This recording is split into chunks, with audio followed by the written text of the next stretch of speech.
안녕하십니까. 차구영 목사입니다. 오늘은 하나님의 의도에서 본 구원 이야기 86번째 증거가 있는 구원이라는 제목으로 말씀을 함께 나누겠습니다. 구원은 죄에서의 구원입니다. 죄는 짐승의 피로 씻는 것이 아니라 하나님의 피로 씻습니다. 이는 하나님의 법입니다. 하나님의 법은 하나님의 약속입니다. 짐승의 피로 한 언약이 첫 언약이고 하나님의 피로 한 언약이 새 언약입니다. 구약에 뿌려진 짐승의 피는 하나님의 피의 모형이고 그림자입니다. 하나님의 피가 뿌려질 것을 증거하고 있는 책이 구약이고 예수의 피가 하나님의 피라고 증거하고 있는 책이 신약입니다. 구약은 짐승의 피를 뿌리면서 하나님의 피를 기다렸습니다. 그래서 구약의 짐승의 피로는 육체를 정결케 한 것입니다. 이는 하나님의 피의 모형이기 때문입니다. 히브리서 9장 13절의 말씀에 보면 염소와 황소의 피와 및 암송아지의 재로 부정한 자에게 뿌려 그 육체를 정결케 하여 거룩하게 하거든 그랬습니다. 그러니까 짐승의 피로는 육체를 정결하게 했지 영혼을 구원하지 못했다는 것입니다. 그러니까 짐승의 피로는 육체를 정결케 하는 능력밖에는 없습니다. 그래서 구약의 제사는 매년 드려야 했고 제사를 드릴 때마다 피를 뿌려야 했습니다. 제사와 제물의 효력이 제사를 드릴 그때뿐이고 1년을 넘지 못하기 때문에 매년 대제사장을 뽑았던 것입니다. 신약은 하나님의 피가 뿌려진 것을 증거합니다. 하나님의 어린 양의 피는 산제물이고 피의 효력은 영원합니다. 그래서 하나님의 어린 양은 죽은 제물이 아니라 산 제물이고 영원히 살아있는 제물이기 때문에 영혼과 육체에 있는 영원한 죄를 씻어 주신 것입니다. 그래서 히브리서 9장 13절에 보면 이제 뭐라고 말씀하고 있냐면 염소와 황소의 피와 및 암송아지의 재로 부정한 자에게 뿌려 그 육체를 정결하게 하여 거룩해 하거든 하물며 영원하신 성령으로 말미암아 흠없는 자기를 하나님께 드린 그리스도의 피가 어찌 너의 양심으로 죽은 행실에서 깨끗하게 하고 살아계신 하나님을 섬기게 하지 못하겠느냐 그랬습니다. 예수의 피는 하나님의 피입니다. 하나님의 피는 그 효력이 영원합니다. 또 제물을 드리는 대제사장이 살아있어야 하는데 예수님은 영원히 살아계신 대제사장이 되어 제물의 효력을 영원히 존속하게 하신 것입니다. 그러므로 예수의 피를 들고 가는 자는 누구나 거룩한 제사장이 된다는 사실을 알아야 합니다. 제사장만이 피를 들고 하나님 앞에 나가기 때문입니다. 예수님은 영원한 속죄 제물과 영원한 대제사장이 되셨고 예수의 피를 들고 가는 우리는 제사장이 되어 하나님의 보좌에 담대히 나갈 수 있게 된 것입니다. 이는 예수의 피와 그 피의 효력이 영원하기 때문입니다. 예수님은 스스로 영원한 속죄 제물이 되셨고 직접 속죄 제물을 하나님께 드리는 영원한 대제사장이 되셨습니다. 그러므로 이제는 제사를 위해서 짐승의 제물을 드리지 않게 된 것입니다. 히브리서 10장 18절에 보면 이것을 사하셨은즉 다시 죄를 위하여 제사 드리는 것이 없느니라. 그러므로 형제들아 우리가 예수의 피를 힘입어 성소에 들어갈 담력을 얻었나니 그 길은 우리를 위하여 휘장 가운데로 열어놓으신 새롭고 산 길이요 휘장은 저의 육체니라 라고 말씀합니다. 왜냐하면 예수 그리스도의 몸이 세상 죄를 위한 하나님의 어린 양으로 단번에 속죄 제물로 드려졌기 때문입니다.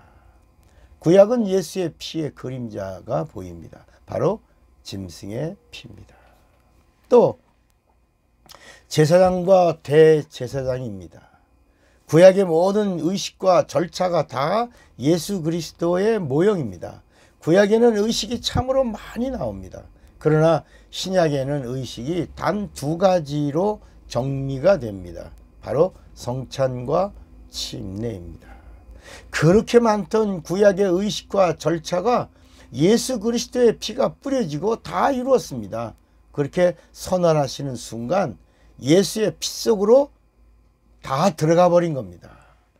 다 이루었다 하신 예수 그리스도의 말씀에 32,500여 가지의 예언의 말씀이 성취되었고 모든 핏뿌림과 성전의 의식과 예전과 절차와 모양이 다 예수의 피 안으로 들어가 정리되고 완성이 된 것입니다. 예수의 피 뿌리고 죽으시기 전에 선포하신 새 언약의 의식이 성찬이고 부활하시고 승천하시기 직전에 지상의 마지막으로 선포하신 새 언약의 의식이 침례입니다. 사실은 이게 우리가 의식이라고 말하지만 이 의식이 아니고 이것은 복음이고 이것은 진리입니다. 성찬의 의미는 기념입니다. 예수의 피의 은혜를 기억하고 피의 능력을 절대로 잊지 말라는 것입니다. 쉽게 말하면 은혜를 잊지 말라고 성찬을 명하신 것입니다. 그래서 나를 기념하라 하셨습니다. 피의 효력은 영원합니다. 그의 피로 죄사함을 받은 자는 생명을 얻은 자이고 하나님의 생명을 얻은 자는 생명을 전도합니다. 성찬의 마침은 영혼을 구원하는 전도에 있는 것입니다. 누가 성찬합니까? 전도하는 자가 성찬하는 겁니다. 전도의 일을 마친 자가 성찬하는 겁니다. 전도하겠다는 자가 성찬을 하는 것입니다. 이것이 참 성찬입니다. 고린도전서 11장 26절에 너희가 이 떡을 먹으며 이 잔을 마실 때마다 주의 죽으심을 오실 때까지 전하는 것이라 그랬습니다. 성찬의 참 의미가 뭐라고요? 전도하는 것입니다. 침례의 참 의미는 예수와 함께 내가 죽고 예수와 함께 내가 연합하여 부활에 참여하는 것입니다. 물침례는 부활의 생명이 육체에 나타나는 표가 되고 성령 침례는 부활의 생명이 내 영혼에 나타나는 표가 되는 것입니다. 예수의 피는 죄를 사하시는 하나님의 능력입니다. 성령은 예수의 피를 보증하는 하나님의 보증입니다. 그러므로 예수님은 죄인을 찾아오시는 구세주가 되고 성령은 의인을 찾아오시는 다른 보혜사가 되시는 겁니다. 우리가 예수를 믿어서 죄사함을 받는 것은 하나님의 약속 때문입니다. 우리가 예수를 믿는 것은 그냥 예수 믿는 것이 아니라 죄인임을 고백하고 회개하고 예수를 믿는 것입니다. 회개 없이 예수를 믿으면 종교인이 되고 회개하고 예수를 믿으면 신자가 되고 신자가 성령을 받고 예수를 믿으면 신앙인이 되는 겁니다. 그러니까 리얼 크리스찬이 되는 겁니다. 회개하고 예수를 믿으면 네 가지를 바로 알고 믿어야 합니다. 첫째는 예수의 이름을 구원하시는 하나님의 이름으로 믿는 것입니다. 두 번째는 예수의 하신 일을 가감하지 않고 믿는 것입니다. 그래야 진짜 믿는 겁니다. 세 번째는 예수의 입에서 나오는 말씀을 하나님의 말씀으로 믿는 것입니다. 네 번째는 예수를 믿는 믿음을 반드시 성령으로 보증을 받아야 합니다. 이렇게 예수의 이름과 그의 행하신 일과 그의 입에서 나오는 말씀과 그리고 믿는 사실을 성령으로부터 보증을 받아야 온전한 구원에 이르게 되는 것입니다. 이 네 가지 중에서라도 한 가지라도 믿지 않는다면 온전한 구원에 이르지 못하는 것입니다. 예수의 이름으로 받는 물침례로 죄사함을 받아 구원에 이르렀다면 예수의 이름으로 받는 성령 침례로 죄사함 받았다는 사실에 대한 보증을 하나님으로부터 받는 겁니다. 그리고 구원의 증거를 확실하게 해야 성도가 된다는 것입니다. 물침례는 베드로전서 3장 21절에 보면 구원하는 표니 그랬습니다. 구원의 표가 물침례입니다. 성령 침례는 뭐냐? 구원의 표를 받은 보증입니다. 너 구원 받았구나. 네 안에 예수가 있구나. 너 생명이 있구나. 이렇게 보증해 주시면서 하나님이 영원한 생명을 주시는 겁니다. 이 물침례와 성령 침례는 둘 다 부활의 증거입니다. 물침례는 부활의 증거가 내 육체에 임하고 성령 침례는 부활의 증거가 내 영에 임하여 있는 것입니다. 구원의 확신, 구원의 증거는 성령 침례를 받을 때 확실해지고 확고해지는 것입니다. 고린도후서 1장 22절에 저가 또한 우리에게 인치시고 보증으로 성령을 우리 마음에 주셨느니라 라고 말씀합니다. 고린도후서 5장 5절에 보면 곧 이것을 우리에게 이루게 하시고 보증으로 성령을 우리에게 주신 이는 하나님이시니라 그랬습니다. 당신은 이렇게 알고 성령을 받았습니까? 내가 받은 구원은 하나님으로부터 증거가 있어야 합니다. 그래서 증거가 있는 구원을 성령으로 보증받으시기를 바랍니다. 사랑하고 축복합니다. 차구영 목사입니다.